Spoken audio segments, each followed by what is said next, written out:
So I recently had somebody ask me to do a mukbang video.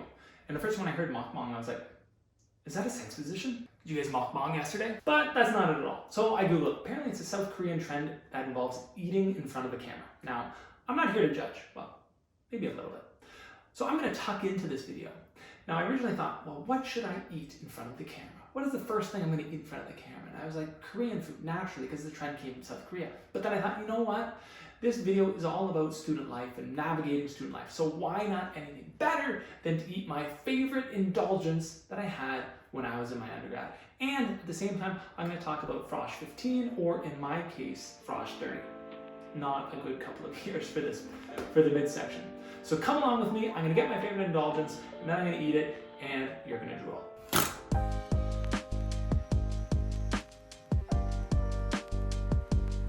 All right, guys, we are off to McDonald's, at the drive-thru McDonald's, and we are going to get the McGangbang. Do you know what that is? What is the McGangbang? Well, first off, it's off the dollar menu, which is a big win. It is a combination of 2 burgers, which is also a big win, and it's not actually on the menu, which, you know, so you feel like you're part of it, like a secret club for ordering it in order. I almost feel like I need to do like a secret handshake, right? Every time I order it. I think this is actually the first time I've ever ordered this, dead sober, at lunchtime. So I'm going to see whether it's as good right now as it always has been in the past.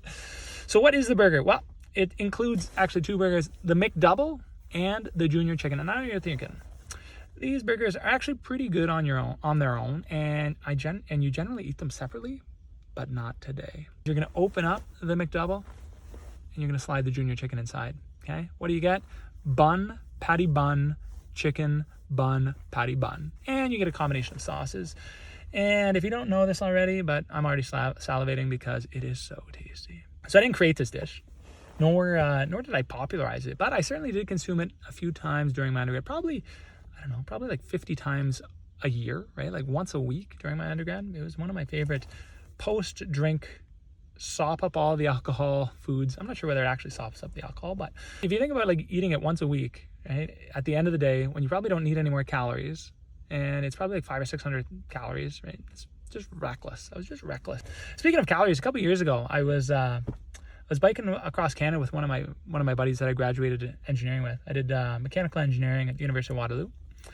And we wanted to see Canada, and we didn't have a lot of money, right? Being a student, fresh grad. So we thought the cheapest way to see Canada was actually to bike it, right? Then we could see as many cities as possible without buying flights or train tickets anywhere. Little did we know that we'd be spending so much on food. It was probably a more expensive trip to see everywhere than if we just bought flights or trains or drove to those places. We actually calculated on the way the best foods on the go that have the best ratio of calorie per dollar, okay, amount. So we wanted the most calories to ingest to fuel our bike for as little money as possible. So we calculated and we figured out the best, the top couple, and we just consumed those religiously along the journey. But the number one was actually the McDouble at McDonald's. It was the highest calories per dollar. I think it was like 200 or 300 calories per dollar. So it's just wicked, right? Wicked in terms of when you're fueling yourself for the bike trip, but also when you want to gain a couple pounds during Frosh 15. In fact, I had it so much, during my undergrad, because it's fantastically tasty. It's relatively cheap. It's inventive, and the best part is that it's a bit of a challenge to eat if you haven't eaten it before. Just try it, and you'll understand. So that's really for me, it's like the trifecta of good eating. You have taste, cost, inventiveness, and challenge. Right? Hi, can I take your order? Hi, can I get a McGangbang, please? I don't know what that is. McGangbang? No? Yeah, I don't know what that is. You don't sell stuff like that on this thing? Okay. Can I get a McDouble and a Junior Chicken? Yeah. Okay. Thank you.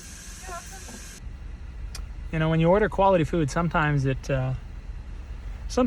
a little bit of time. Here you go. Thank you. Have a good day. Good things do come in small packages. Have you ever tried to do a quick calorie check?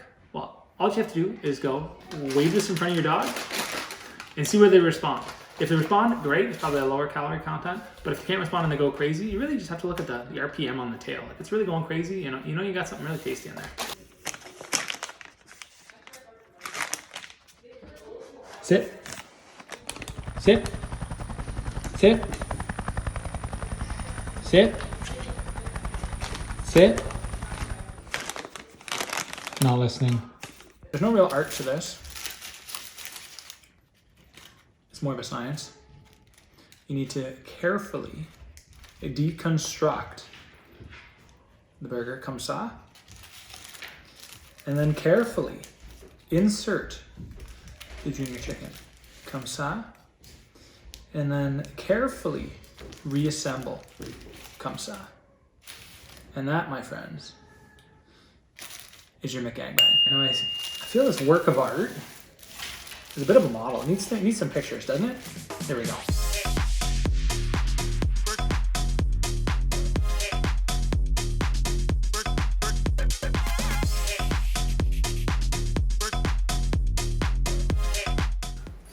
All right, game time.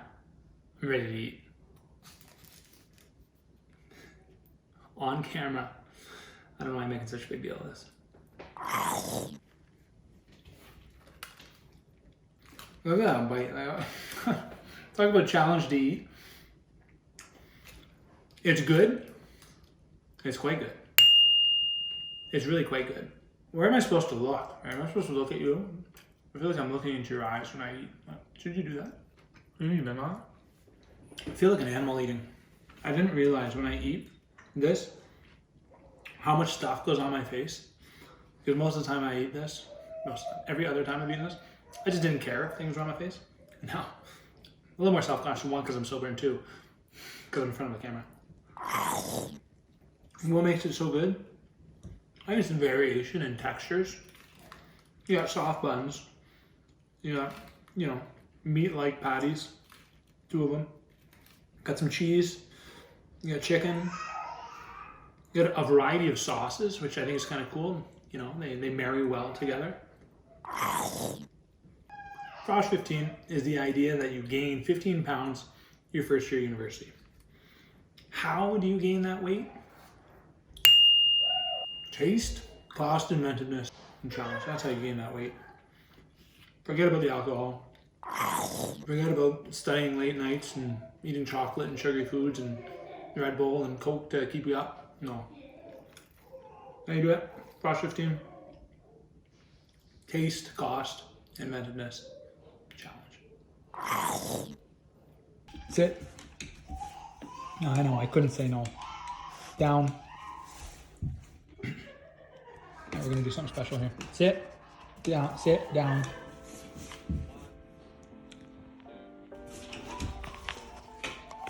Anybody has a dog lover knows what to do. All right, guys, that's it. That is my first mukbang. Thanks for joining. If you found this video helpful, interesting, next week, continuing on the Frosh 15 theme, I'm gonna actually talk about the reverse. Instead of how to gain that 15 pounds, how to lose it and how to keep it off in a realistic manner.